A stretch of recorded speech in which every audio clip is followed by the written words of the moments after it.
اتصالات كثيفة على مجلس القضاء الأعلى في رام الله للحصول على رد رسمي بخصوص الخلاف الدائري مع نقابة المحامين، إلا أن ناطقيهم لم يجيبوا على الهاتف.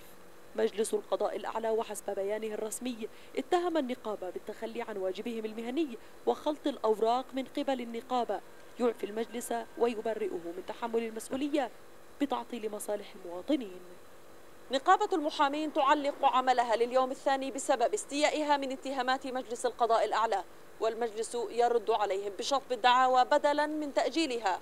وما بين صد ورد سيبقى المواطن الفلسطيني هو الضحية المعتادة إلى حين حل الخلاف بين الطرفين. رغد عطنا فلسطين اليوم من أمام مجلس القضاء الأعلى في رام الله، فلسطين المحتلة. ومن الخليل ينضم إلينا الناطق الرسمي وعضو مجلس نقابة المحامين الفلسطينيين السيد حاتم شاهين.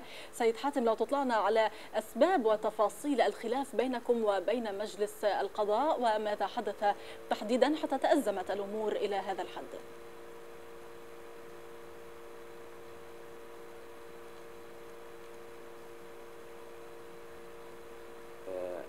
الأسباب التي دفعت نقابة المحامين للوقوف في هذه الوقفة الجادة بهدف الحصول على قضاء قادر، قضاء كفؤ، قضاء نزيه عادل هي أسباب كثيرة جدا، حيث أن الكافة يعلم أن القضاء يشوب خلل كبير.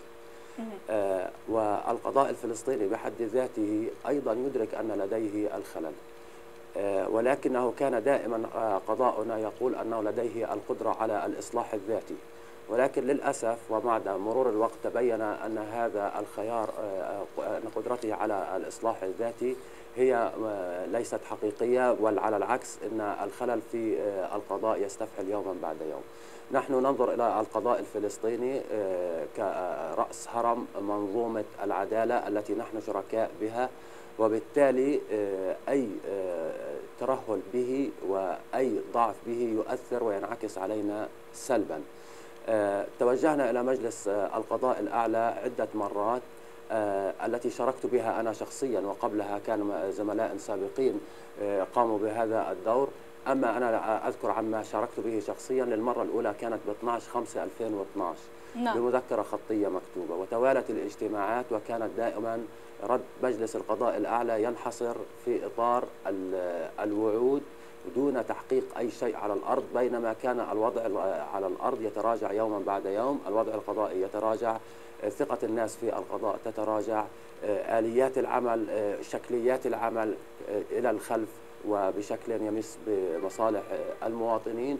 المحامي، أنا اسمح لي أن أعلق على أن في التقرير ذكرت مراسلتكم أن المواطن هي الضحية المعتادة.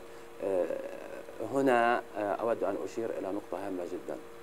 المحامي هو مجرد ممثل لموكله عندما يدافع عن الحق. النتيجة التي تنعكس إيجابا لا تنعكس على المحامي بصفته الفردية. نعم، يعني ولكن سيد حاتم، إذا سمحت لي، المقصود في التقرير، المقصود في التقرير أن اعتصامكم اليوم أو تعليق العمل أمام دوائر التنفيذ والمحاكم النظامية سينعكس بشكل أو بآخر على القضايا المرفوعة، على مصالح المواطنين الذين ينتظرون الانتهاء من هذه القضايا والوصول إلى العدالة التي ينتظرونها. هذا المقصود، وليس فقط الموضوع متعلق بشخص المحامي أو بنقابة المحامين.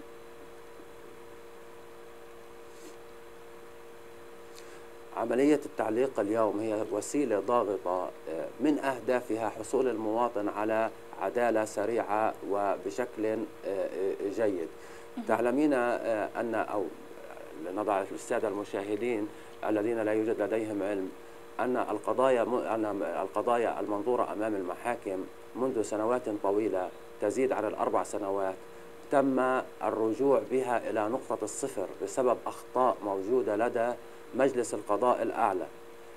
وهي الآن رغم تغير المراكز القانونية ورغم تكلفتها المالية العالية ورغم إهدار آلاف ساعات العمل من قبل السادة القضاة، رغم إهدار وقت الشهود وتكاليف ونفقات الشهود، رسوم الدعاوى، تكاليف مهولة لآلاف ساعات العمل، إن لم تكن مئات آلاف ساعات العمل، رجعت إلى نقطة الصفر. نعم. المواطن اكتشف بعد 4 سنوات من التقاضي أنه سيبدأ من جديد. هذه إحدى الأسباب الرئيسية التي دعتنا الآن يعني، وبالتالي سيد حاتم، ما هي السبب الرئيسي؟ نعم، ما هي يعني الخطوات الآن التي ستقومون بها للوصول إلى تحصيل المطالب والحقوق التي تفضلت وذكرتها؟ يعني بدأنا بتعليق العمل اليوم، ما هي الخطوة التالية وإلى أي مدى يمكن تعليق العمل والاستمرار في هذا الاعتصام من قبل نقابة المحامين؟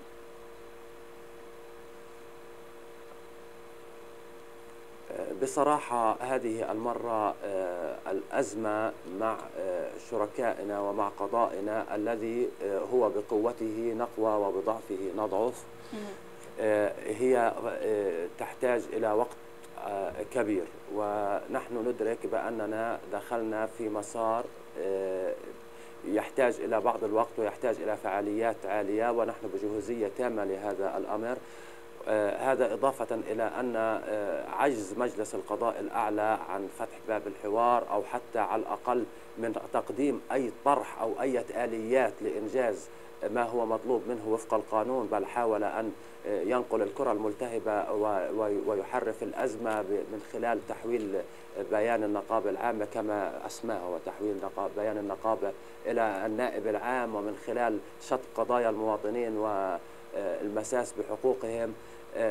الأمر أصبح لدينا يحتاج إلى إجراءات حصينة جدا، وبالتالي قرر مجلس نقابة المحامين هذا اليوم أولا الالتزام والإصرار على بياناته السابقة، وبالتالي يوم غدا هو يوم عمل كالمعتاد أمام كافة المحاكم، في حين سيكون هناك اجتماع للهيئة العامة لكافة المحامين الفلسطينيين يوم السبت لتحديد برنامج الفعاليات على فترات طويلة بالشكل الذي يكون فيه أقل الأضرار، وآمل أن يكون هناك إجراءات وضمانات للإصلاح لا تصلنا إلى هذه المرحلة.